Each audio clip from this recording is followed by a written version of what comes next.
왕이 3일 뒤에 내게로 오라고 한 지시대로 여로보암과 그 모든 백성들이 르호보암에게로 왔습니다. 왕은 그 백성들에게 거친 말로 퉁명스럽게 대답했습니다. 노인들에게서 받은 조언을 무시하고 젊은이들의 조언을 따라 말했습니다. 내 아버지께서 너희 멍에를 무겁게 하셨다고 했느냐? 나는 더 무겁게 할 것이다. 내 아버지께서 너희를 채찍으로 치셨다면 나는 정갈로 칠 것이다.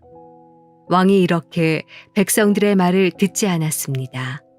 이 일은 하나님께서 하신 것으로 여호와께서 실로 사람 아히야를 통해 느밧의 아들 여로보암에게 하신 말씀을 이루시려는 것이었습니다.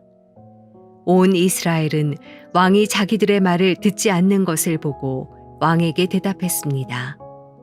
우리가 다윗과 무슨 상관이 있는가? 우리가 이새 아들에게서 무슨 유업을 받겠는가? 이스라엘아, 내 장막으로 돌아가라. 다윗이여, 당신 집안이나 돌아보라. 그러고 나서 이스라엘은 자기 장막으로 돌아갔습니다. 그러나 유다의 여러 성에 살고 있던 이스라엘 자손들은 아직 르호보암의 통치를 받고 있었습니다. 르호보암 왕이 강제 동원 노동의 관리를 맡고 있던 아도람을 보냈지만 온 이스라엘이 그를 돌로 쳐 죽이고 말았습니다. 그러자 르호보암 왕은 서둘러 자기 전차를 타고 가까스로 예루살렘으로 도망했습니다. 이렇게 이스라엘이 다윗의 집에 반역해 오늘날까지 이르렀습니다. 온 이스라엘이 여로보암이 돌아왔다는 소식을 듣고 사람을 보내어 여로보암을 회중 앞으로 불러내 온 이스라엘을 다스릴 왕으로 세웠습니다. 다윗의 집을 따르는 사람은 유다 지파밖에 없었습니다.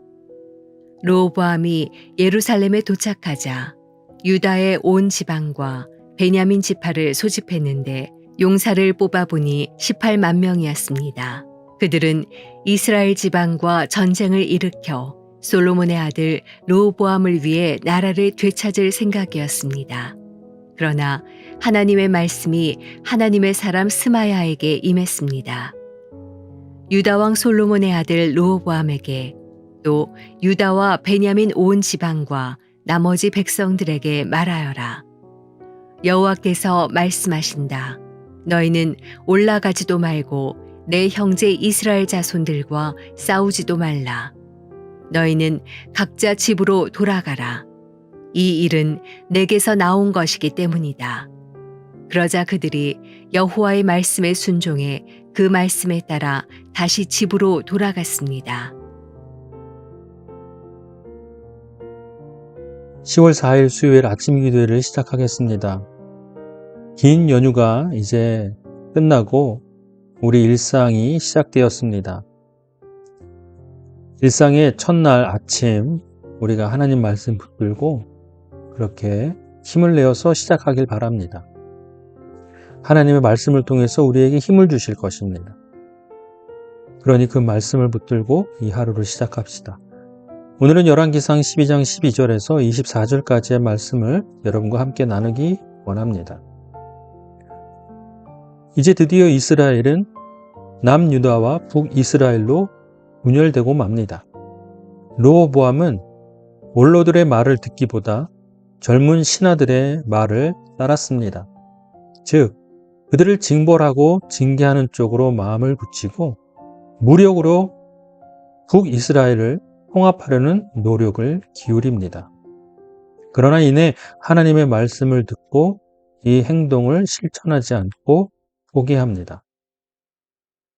너무나 안타까운 사건입니다. 하나님의 백성이 불로 갈라진 것입니다. 오늘 이 말씀을 통해서 우리가 삶에 적용해야 할 부분은 그리스도인들이 사는 삶의 모습 가운데서는 늘 섬김과 화합함이 있어야 한다는 것입니다. 화합은 무엇입니까? 마음을 하나로 합치는 것입니다. 너와 내가 생각이 다르다 할지라도 하나의 마음으로 마음을 합치는 노력을 뜻합니다. 그리고 섬김은 무엇입니까? 곧 낮아짐입니다. 낮아짐과 사랑이 없이는 누군가를 섬기고 봉사할 수 없는 것입니다. 즉, 공통적으로 섬김과 화합 가운데서는 자기 포기가 필요합니다. 내가 갖고 있는 생각과 지식과 판단과 경험을 포기하는 것이 전제가 되어야 합니다. 그래야지만 섬김과 화합을 이룰 수 있는 것이지요. 이것은 우리가 사는 모든 삶의 영역에 적용됩니다. 특별히 우리가 매스컴을 통해서 보고 있는 정치권의 영역에서도 이 진리가 적용되어야만 합니다. 정치인들이 서로를 용납하고 섬기고 화합하기를 노력한다면 이 나라가 얼마나 평안할 수 있을까요?